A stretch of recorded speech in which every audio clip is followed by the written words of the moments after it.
Hi, I'm Jim Martin, for those of you that don't know me or remember me.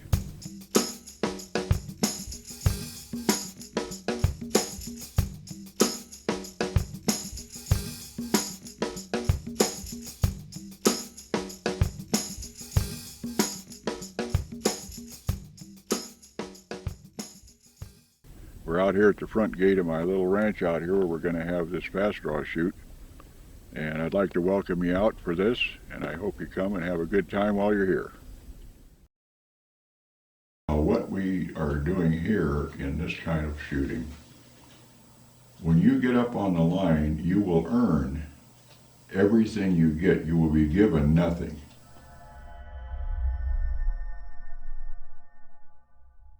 Well, years ago, we used to shoot live ammo, and all of the contests were shoot to hit, every one of them. And you might shoot against somebody with a double action, against your single action, or maybe an auto, but it was all fast draw at 7 yards on steel silhouettes hooked up to a Klondike timer.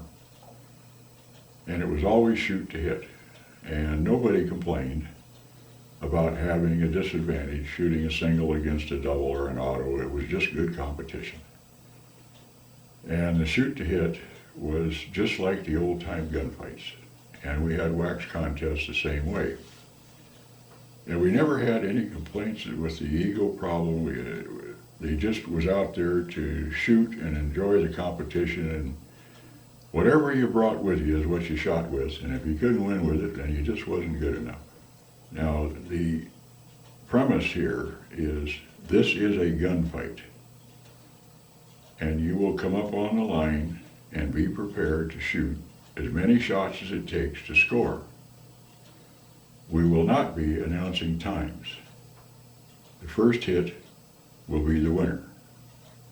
Now, the only time we will be announcing times is when we shoot the buy, because it doesn't make any difference what the time is. If you're out there, it's the first guy that hits that wins. So time has nothing to do with this.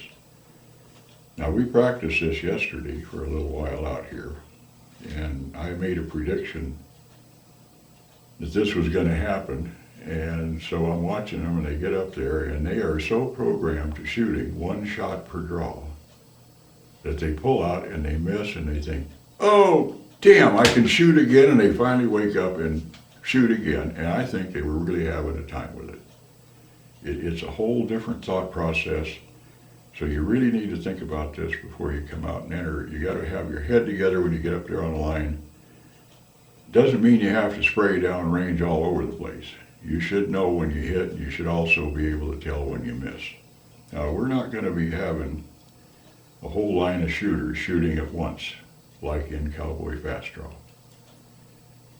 We will have 2 shooters shooting at a time, and there will be a line judge up there, and you can have a backup to help you load, because once you get your foot stance up in front of the target, you don't want to be moving all over the place. And when you come up on the line, the gun will be empty, and you will load and unload on the line at all times. And you'll show your gun is clear when you get done to the stage master or whoever is running the line there before you leave the line. What we'll do is we'll shoot off 2 shooters, and you're used to being called up on the line in the hole and in the deep hole. In this case, we will be doing the same thing, but it will be 3 pairs of people coming up on the line at the same time. And we'll shoot 1 round with the first 2 shooters. Now, they're going to want to reload, so we'll move over to the next 2 shooters, and we will shoot that round with them and progress over and shoot the 3rd set. And then we'll come back to the first set, which should be reloaded by now, and the other guys already in the 2nd place, they should be reloaded by now. So we're going to run right across there, and this is going to eliminate some of the complaints that we've had, concerns I should probably say, about spraying bullets all over the place, 8 or 10 people up there spraying bullets all over the place. It ain't going to happen, because we'll be holding the 2 people at one time, and we'll be having their gunfight. Everybody will be able to see it, including the other shooters that are on the line. So there's going to be a lot of eyes out there watching the targets being hit. laws will be in effect. You won't be turning around waving your gun around.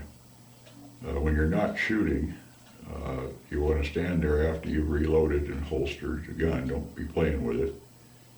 Don't be drawing the gun out practicing like happens in a lot of the fast draw matches. If you aren't ready to shoot when you get here, you shouldn't be standing up there on the line practicing and taking up everybody else's time while you're playing with your gun. So you get up on the line, be ready to shoot. Don't play with your gun.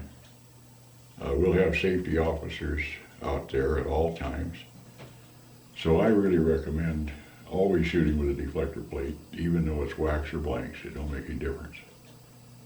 Now this match here is going to be run pretty much like we ran the old ones.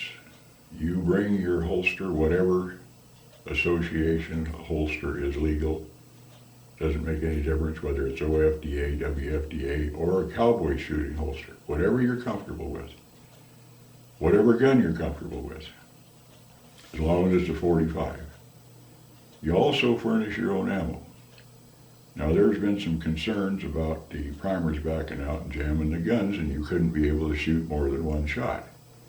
Well, you know, that's just tough.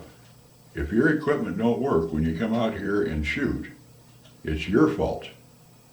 So the shoot to hit is not a problem. It is the problem with the ammunition or a problem with the gun. So you better make sure that it all works before you get here, because you're not going to get a reshoot. Now, as far as restrictions on the hand, you can have your hand on the gun to start, or you can freehand draw it, whatever you're comfortable with. Your finger will not be in the trigger. Now, as far as shooting recovery shots goes, I originally didn't want to see anybody fanning a Colt or a Colt replica with the firing pin and the hammer.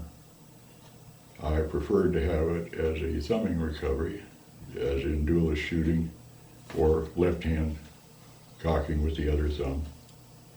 But some of you that do fan, we are going to require you to wear a fanning glove. If you want to fan that gun and be dumb enough to drive that firing pin through the glove into your hand, as I said before, it's your responsibility. You're up there. And I don't see any real reason for it to happen. I mean, the fanning glove I used one years ago, and it works, you know. And so if it's a real safety concern for you, well, then don't do it. So if you want to recover with your right thumb for your multiple shots, or your left thumb, it's okay. So it's whatever you're comfortable with, however you feel like you can win. Now, as far as shooting in the holster goes, generally that would be a disqualification immediately. In this case, due to the fact that it's a shoot to hit kind of a contest, we're not going to enforce that as a disqualification, but it will be penalized. So if you're up there and you have 2 wins and you shoot in the holster, you just lost one of those wins and you go back to 1. So you'll be penalized in that manner. If you keep doing it, you'll be disqualified. If you don't have the ability to stop doing it, you shouldn't be up there on the line shooting in the first place. Once in a while, everybody makes a mistake. Hell, I did. I got married once. It's single elimination, 5 out of 9. Now, the reason for that is, if you run 2 or 3X contests, it takes a long time for the people to come up on the line to shoot 2 or 3 times, and somebody else has got to come up, and then you got to come up later for your other X and everything. And this is done to get a maximum amount of shooting out, and everybody enjoys that. By shooting 5 out of 9 single elimination, you get about the same amount of shooting done as you would with a 2X elimination. And it takes less time for the shooters to go back and forth off the line. And we'll be using the old J-ladder scoring system. This hasn't been used in a long time. And what it is, all of the losers in the first round will shoot in what we call a boot hill contest. So they're not all the way out, they're just out of the main contest in the first round. Now the rest of them will progress on over across the J-ladder till we end up with 1 winner. Now if we have an odd number of shooters in the first round. The last 3 shooters will shoot for a bye. And whoever gets the fastest time on the target will win the bye, and he'll advance to the next round. Now, by doing this, it's the fairest way. Now, we get down to the finals. If there's 3 people for first place, we will shoot that off round robin. For those of you guys that don't know what round robin is, we'll explain it at the match.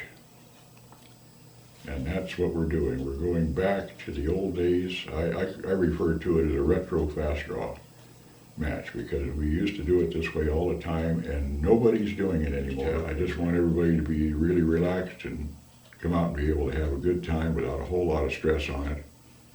And I think they'll enjoy it. It'll be a whole new experience for most people. So.